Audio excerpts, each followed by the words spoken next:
It's Thursday, February 23rd, 2017, and it's time for WorthPoint Chats with Harry Rinker. I'm Greg Watkins, the editor at WorthPoint.com, and we're talking with our expert extraordinaire, Harry Rinker. How you doing, Harry? Hey, happy birthday to us. Happy birthday to us. And I'm going to end it right there because when I signed up to do my synth on radio, the guy made me sign a contract that I wouldn't sing on the air. Oh, well, we'll let you do whatever you want. No, I understand that you'll let me do whatever I want, but modesty precludes me from making a jerk of myself, at least in this occasion. But Okay. It is the one-year anniversary of these YouTube videos, and I'm kind of excited. You know, every time you start something new, you wonder how long you're going to keep it up or whatever, but it's been fun for a year, and I'm looking forward to going into year two, and we have that in mind. It's been an interesting week in the neighborhood. You know, I just want to do like now that Garrison Keillor is not talking about Lake Wobegon, you know, we can steal some of his lines. Well, it's been an interesting day in the neighborhood. No, well, we've been stealing the tar. No, in the antique trade, because guess what? What's that? This week, a elk head mount was stolen from a home in Delaware. Oh, no. And the headline reads, elk head worth $65,000 was stolen from Shallow Hill home. Okay, now. No, come on. Here we go. Ready for this? Yeah, okay. The Newcastle County Police, now Newcastle is in Delaware, Newcastle County Police said a 6-foot mounted elk head was stolen after a party on the unit block of Shallow Hill Road in Wilmington's Chateau country. Oh, well, that's fancy. That's really expensive. You got to have a lot of bucks to have a $65,000 elk head. The homeowner's daughter had a party where there were about 50 people attended on February 10th, and during the party, someone stole the mounted elk head. Now, look, I have to tell you a personal story. Okay. You know, as my kids were growing up, I was extremely difficult with them about who they were allowed to have over to the house because the house was loaded with antiques. The security system and I didn't want anybody there. That makes sense. Yeah. Yeah, it makes a lot of sense. I mean, you know, one of the things about it is, you know, you have to tell, I mean, that's one of the things I always tell collectors. If you're going to show off your collection, you got to make it clear to the people they don't talk about it when they leave. So somebody will say to me, well, hey, have you ever seen so-and-so's collection? And I said, yes, I have, but I'm not going to tell you about it. Because if he wants to tell you about it, that's his business. I'm not in business to report what everybody else has, okay? So my second wife, Connie, and I decided to go to Europe, and my son was about 17 at the time, and a senior in high school. And so Connie said, do you think we can leave him at home alone? I said, sure, no problem. He's a good kid. Yeah, right. Now, my wife was Connie was an operating room nurse. So we come back from Europe, and she goes into the operating room, and the first day, these 3 doctors come to her and say, wow, that was really a great party at your house the other weekend. We're so glad you were there to chaperone it. At which point, Connie says, what party? And comes and says to me, what party? Well, we were picking beer cans out of the woods for 5 years after that event, so it was a legendary party. Well, anyway, you should know better than to allow your kids, teenagers or young adults or whatever, to have a party in your house with 50 other similar types and not expect your elk head to be pilfered, right? Correct. Yeah, right. So, you're just asking for things. You're asking for. Now, the police did a walk through the house and saw several holes in the wall. No kidding, where the elk head was mounted in, and also 3 broken windows. Now, they're asking anybody with information to call them. All right, now, first of all, it's a magnificent rack on the elk, okay? But come on, $65,000. Not by the hair of your chinny chin chin, says this skeptic when it comes to this kind of crap. Now, I have to tell you another story. You know me, I love this story. I was approached years ago by an insurance company who had a claim for a trophy moose head that had been damaged in a fire. There was a fire, and the moose head was, I can't tell this with a straight face, the moose head was singed and the antlers fell off. Ugh. And the guy was claiming, I think it was like $25,000 for the cost of 2 hunting trips to Alaska and cost to get a mount of a new trophy moose, assuming he shot one. And the insurance company said, you know, Harry, is it possible that this moose head could be worth that kind of money, right? Right. So, one of the things you should always look at your insurance policy for, especially if it's like when you're insured for furs and jewelry and so forth, or even household furnishings. Oftentimes, the insurance company has a right to replace an object, replace the damaged object or stolen object with a similar object. They don't necessarily have to give you money, right? Right. As so long the guy as says to me, make it good, Harry, can you find me a trophy moose head? And so, guess what? You were on the hunt. I had read an article. You see, it's strange how these things work out circumstantially. I had read an article a couple of weeks earlier in a paper in Texas with a guy that was trying to sell 2 trophy moose heads. Now, you have to understand that you would think a trophy moose head, you would measure, the distance in the antlers, and that would be the turning here. Well, that's one. There's a whole set of points, including the size of the elk's nose. So I had to do all this research on what constituted a trophy moose head. So I finally called the guy and I said, hey, you want to sell one of your moose heads? And he says, well, I want to sell the pair. I said, what do you want for the pair? He said, $2,500. I said, well, I'll give you $2,500 for one. I'll need one moose head. So I called the insurance company up and I said, hey, I got you a moose head. So the insurance company calls the guy who filed the claim and said, where would you like your moose head delivered? We're sending you another one. At which point he settled for $1,500 and kept the singed moose. Okay. So he didn't even take the moose. Well, no. Looking for that's interesting too. The insurance company has a right to take the moose if they pay the claim. They take the right to take damaged object if they pay the claim. Right.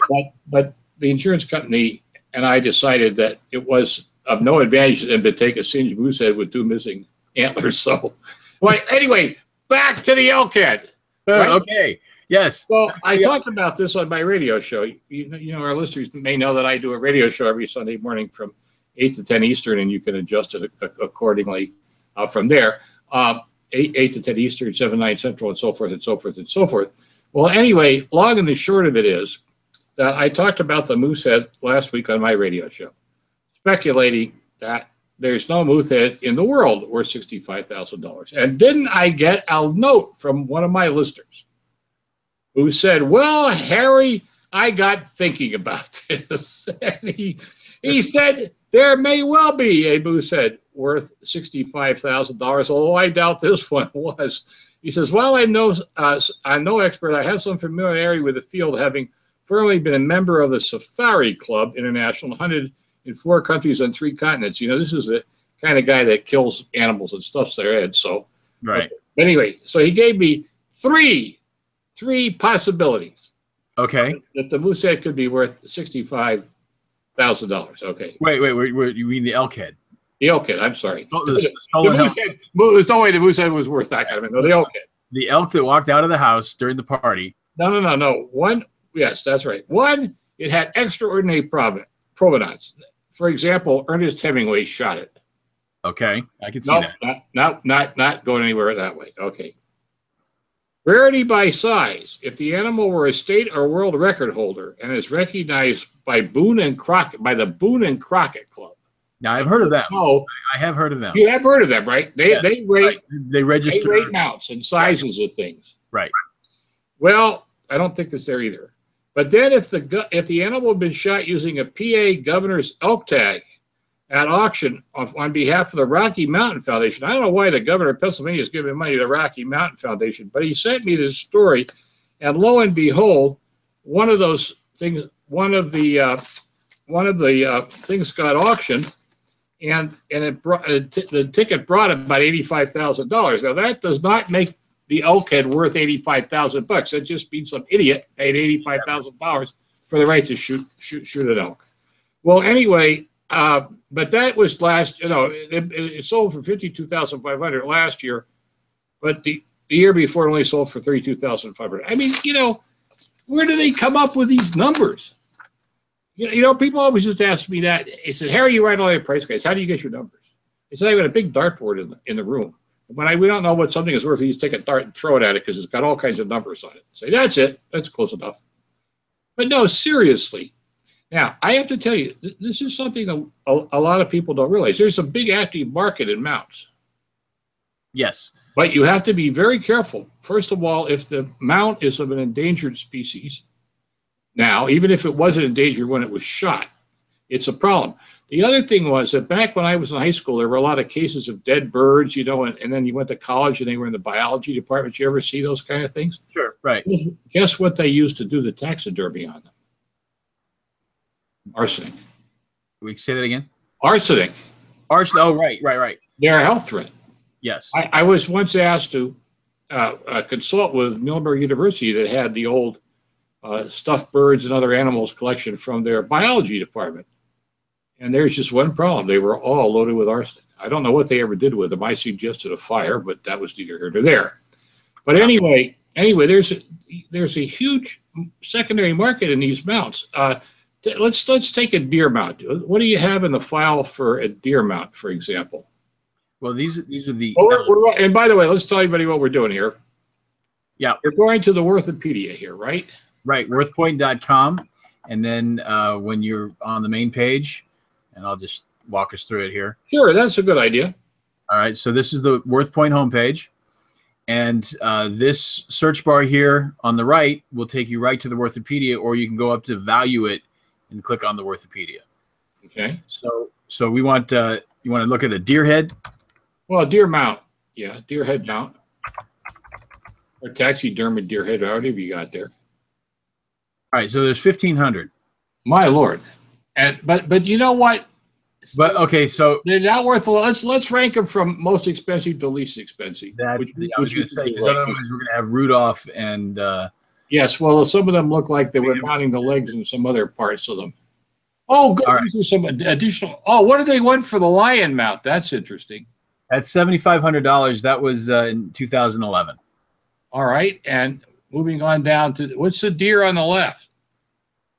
The deer on the left. This one is a no, the second one there.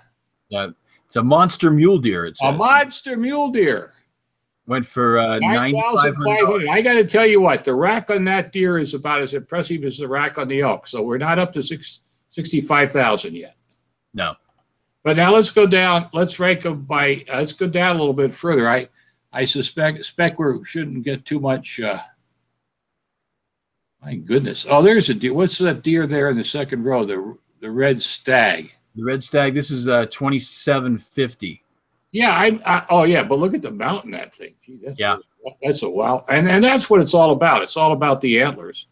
I mean, if you now let's do it from the cheapest to the most expensive, and now we'll see what the ordinary two spiker. So this red stag deer had 22 points.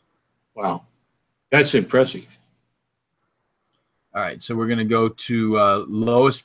Now, you know, when we do this, we're going to end up with some weird connections. Well, I understand that. All right, so here's well, there's just a couple antlers here. 2 for $1. 2 for $1? No. Yeah, through Leslie, man. Yeah, that went through an actual auction house. Now you know, I used to have a set of things made out of animal parts, like the deer legs that used to hang up your coats on it, so on and so forth. Like these. Yes, well, we just keep going there. This is a little gross here. Oh, $5. Yeah. Well, anyway, but the thing is, when you're in there now, one of the weirdest things, the British stuff their pets. Did you know that? Yes. Yes, I was aware of that. Because when I went to Bermondsey, was it Bermondsey or Portobello Road? No, Bermondsey. One flea market one time. I unfortunately went in a shop that sold stuffed pets.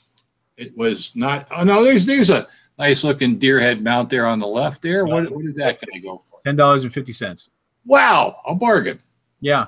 Well, I like these salt and pepper shakers. Well, we won't get into that. Enough of this. Oh wow, $10.50. Same price. You get the whole head, or you can have the salt and pepper shakers for $10.50. It's a little classiness there. All right. Well, enough of all of this. The point is that the point of the other thing was don't ever let your kids have parties unless you're there to supervise them, especially if they're teenagers. But the other point of it is, you just can't believe these numbers. Who throws these numbers around like that? It's a real problem. Really, it is. All right. Well, enough of that story. Let's take a look at an object that came in right now, because this is a tricky one. We got a note in. If somebody has a ivory tusk thermometer. Now, I think it's ivory. I don't think it's walrus tusk, but there it is. Okay. Right. And the minute you see ivory, man, it's like an alarm bell goes off. So now, yeah. And especially now. So here we go. I'm up on a website of the U.S. Fish and Wildlife Service International Affairs. Now, the interesting thing, which I didn't know when I went up there, and I don't know why I didn't know this, there's no problem with Asian ivory. It's only African ivory. Really? Apparently. But one of the questions on the site is, I have a violin bow that contains a small amount of ivory. Can I sell the bow in the United States, export it for sale, or take it to a concert? All right. And it says, if the bow meets the requirements for the de minimis exception, including that the ivory was removed from the wild prior to February 26, 1976, and the total weight is less than 20 grams, you'll be able to sell it in the U.S. Now, this is very big for jewelry. Very big. Very, very big for jewelry, right? The weight and the date? The weight and the date, that's right. It says the de minimis exception applies only to items made from African elephant ivory, first of all. It provides exemption for interstate and foreign sales. So it goes on here. Let me see here. The item is located out. The ivory was removed prior to February 6, 1976, right? The ivory is fixed or an integral component or components of a larger manufactured handcrafted item is not in its current form the primary source of value. The ivory does not amount to more than 50% of the value of the item. The ivory is not raw. I mean, it goes on and on and on. The handcrafted object was made before July 6, 2016, and it has to have less than 200 grams net weight. All right? Okay, yeah. That's not bad, right? It's good to know that, right? Well, yeah, it's a good place to start, right? Yeah, it is. It is. And guess what I just did here? I just wiped my darn thing out here because there's another thing I wanted to read. So just talk a little while I get it back. Okay. Real quick. 200 grams. What's that equal? I don't know. I was going to try to figure that out myself. An ivory pin should be okay, I would think. Yeah. But then there is something about an antique ivory figurine, and we're going to assume this is a figurine, right? Can I sell it online? If you can demonstrate it qualifies as an ESA antique. Now, this is the other side of the fence. What is an ESA antique, right? Right. It would be 100 years old or older. Wow. Okay, so that's the... how are you going to prove that that's one? The customs rule, right? The 100-year... No, it has nothing to do with it. That's this rule. Okay. Yeah, supposedly, U.S. Customs Service says goods can be imported to the United States tax-free if they're over 100 years old. That's got nothing to do with this. This is about selling ivory. Okay. So it's composed in whole or in part of ESA listed species. Okay. It's not modified with any such species after December 27th, 1973. Okay. Yeah. So ESA is Endangered Species Act. Yes, that's right. And it says its being was imported through an endangered species antique port. And it's just all kinds of things in it. Now, here's the deal. We know that these things sell, and the IRS is not after the old stuff. I mean, they're funny about it. But the question is, what is it worth and how do you sell it, okay? Well, first of all, let's go to the Wikipedia. Ta-da! Ta-da! All right. So 200 grams, by the way, is a little more than 7 ounces. Yeah, and so most pins, jewelry and stuff of antique ivory wouldn't be impacted by the law. No. Which is good news and very good news for the jewelry people. Okay, so a quick search under ivory tusk thermometer came up with 3 hits. Right. The most expensive one was an ivory tusk mounted thermometer sold for $400 in 2007. Okay, and the price has dropped a little bit as it's gone along here, right? Right. So now this middle one, it just says ivory colored oxbone tusk. Yeah. $300. Yeah. And then the most recent one, which was 4 years ago, was $216. It sold through Eldred's auction. Okay. Now, who sold the other ones? One was on eBay UK, and then the oldest one was Harlow Powell. All right. Now, here's the situation. We've been talking so far about the federal laws, right? Yeah. But there are state and regional laws too. Right. And so sale of ivory is really tricky. So if you have ivory that you want to sell, what's the best way to do it? Well, there are clearly established auction houses like Eldridge, Alderfers in Pennsylvania, a number of the other ones that sell ivory on a regular basis. I mean, they know what the law is. They know how to work with it, with everybody on it. And my attitude is, if you're trying to sell this stuff, get it to an auctioneer who knows what they're doing. Seriously. Okay? Yep. Now, let's go back to the thermometer. My guess is if this thermometer, the one that the person sent the thing in about, you got it up a second ago. Yep, here it comes. Okay. Now, this has no value as a thermometer. None. Nobody even cares whether... Well, that's good, because I think the thermometer itself is broken. Well, it does appear to be that. And that falls into the who gives a hoot class. What makes this tusk valuable then? It can be slabbed. You know what that is, right? Say the word again, slabbed? Slabbed. That means they can take the thermometer off and they can cut discs, round discs. Right. And sell them to arts and crafts people. And get a very good price for them, as a matter of fact. So the name of the game is that this is probably about a $200 to $300, maybe even more, piece of slabbable ivory if you can find a way to sell it legally. But you got to take. I mean, today in the antique business, it's a tricky business out there, right? Right. Well, it's that word that you hate, repurpose. Well, in this particular case, I can't see any value in the thermometer, so repurposing doesn't bother me, at least in this one. Okay. You can't save it all, and if you repurpose this one, you might save an elephant somewhere. Who knows? Who knows? Right. That's a good point. Well, now, thanks to you, it was brought to my attention there was another weird thing sold. What did I do? You told me about Hitler's phone. Oh, yes. In Berlin. Yes. It sold for $243,000. Yeah. Now, the most deadly phone in the world. Well, you know what? I'll tell you one thing. Everybody says to me, yeah, oh, here you are. You got a picture of it.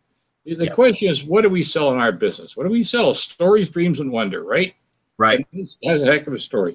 Turns out that the fellow the son of the fellow that sold the phone, the father of the person that sold the phone, was Brigadier Sir Ralph Rinker, who was in Berlin at the time when the Allies and the Soviets met, and he was one of the first people invited inside the Hitler bunker, and he went into the bedroom where Eva Braun and Hitler were, and they wanted to give him Eva Braun's phone, and he liked the little red phone of Hitler, and he insisted he'd take that one, which he did.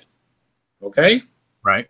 Now, the thing about it is, it's not that I'm a sneaky, suspicious guy, but I wonder how many little red phones like this there are. I wonder if the smart Russians didn't have a whole basket full of them to sell to silly GI people. But you never know. Anyway. You let that one general take it, and then as soon as the general leaves, they put another red phone there for the next guy. Well, I got to tell you, see, this is the key to surviving in the antiques and collectibles trade. You have to have a questioning mind, right? Yes. And so, okay, so it's there. The other thing is, I cannot imagine that this phone would look like this at Hitler's bed. Now, I'm not saying this isn't the phone, okay?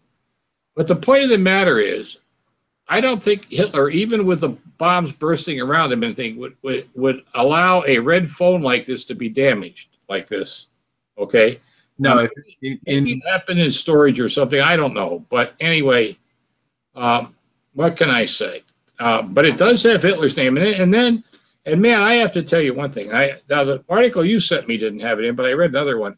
Is that a heck of a story that this was a portable phone that he carried around with him when he went different places, you know, and that type of thing. I mean, they have concocted a back legend for this thing that's amazing. Okay. Now, why am I going into all of this? You may wonder, right? Well, yeah, I know you're going to tell me. So because first of all, you shouldn't believe any of this crap they tell you.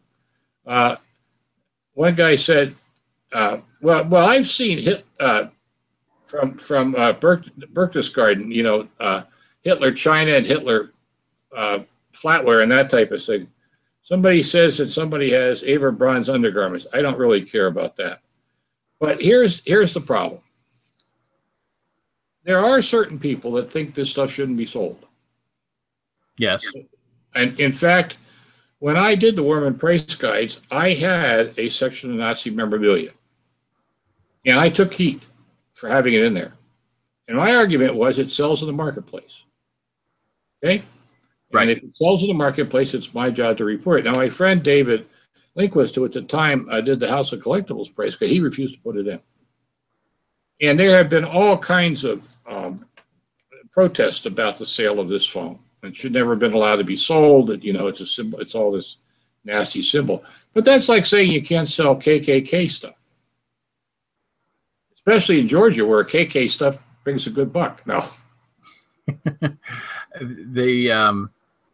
Somebody in Dahlonega just got in trouble for putting up a vintage KKK flag on a building in downtown, and yeah, and I don't know why it went up, but traffic got stopped and they went up and took it down, or had him take it down. So I don't know what the point of that was. But well, the thing about it is that these are artifacts of history, like it or not. Okay. Now, I don't know why you'd pay $243,000 unless you have a shaved head and a lot of tattoos for the telephone, and they didn't reveal who the buyer was, so one only can wonder. Right. I don't think they're going to do a restoration of the bunker in Berlin anytime soon. No. That they would need this back. But it's controversial. I mean, it really is controversial stuff, and it's very difficult. I mean, one of the hot things right now are World War II weapons. I mean, man, they are through the roof out there. And I don't know. You know, the backstory for this one said, this was not a state office telephone. What is a state office telephone? Probably this is contributions of the party to answer polite calls. This was Hitler's mobile device of destruction. Mobile device of destruction. I mean, my hat's off to the one that wrote those three words. That is an impressive bit of wordsmithing right there. Yes, that's right. In fact, when people ask me, probably got them $40,000 for those words. When people ask me what I do for a living, I tell them I'm a wordsmith because I'm a writer, which is true. I write with words. I make things out of words, right? That's just like we're doing now. Yeah. Well, anyway, we've gotten all this far without telling our people how to get in touch with us. That's right. Well, what would you like? Here we come. Hold on. It's too big. There we go.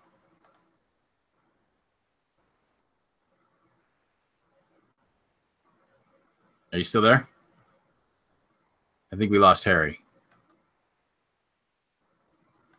Well, if you have an item you'd like Harry to talk about, send us all the information you have about it, the photographs, and where you got it, and how much you paid for it, if you paid for it, and send an email to community@worthpoint.com. All right, well, you ready for this? Okay, ready. I'm off to Florida next week. All right. No, actually tomorrow. Tomorrow. The DU spring break and the DU baseball team is going to Florida, as well as the DU softball team. And this year, there is no announcer for the games going. So Harry raised his hand and said, I'll do it. And so, sportscaster Harry. Really? You're going to do some baseball on the radio? For a week. That'll be fun. I always wanted to try broadcasting a couple of sports games, and so it's fantasy come alive time next week for me. We'll let you know when we talk next week on Wednesday. We'll let you know how I did. Yeah, well, are these games going to be on the internet that we can listen to you Oh, live? yes, you could go to davenport.edu/athletics.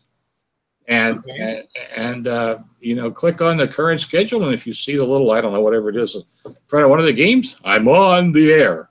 Now, some of the schools they're playing at are going to be video casting them. That's the other side. They want me there to broadcast the truth. Oh, okay. Right. So anyway, well, I've got to get off the air because I rushed over here. It is the WAC. That's the Hoosier. Something Wolverine Hoosier Athletic Conference. What a silly name. But it's the WAC, and they're in their basketball tournament first round, in which Davenport girls and boys are in. The girls won last night. The boys played tonight at Davenport. I had to leave the game at halftime. Oh, no. Yeah, so I could do this. So I'm sitting here in suspense. Okay. How the boys did. They were seeded number 2, and they were playing a team that was 11-19, so we hope they won. Yeah. But You have to miss the game. This is probably the one to do it. Yeah, that's right. So I'm going to say goodbye. Okay. Right now, but we'll do this again next week from Florida. All right, Harry. We'll see you next week. This week was good. Yep, be well. Until next time, goodbye.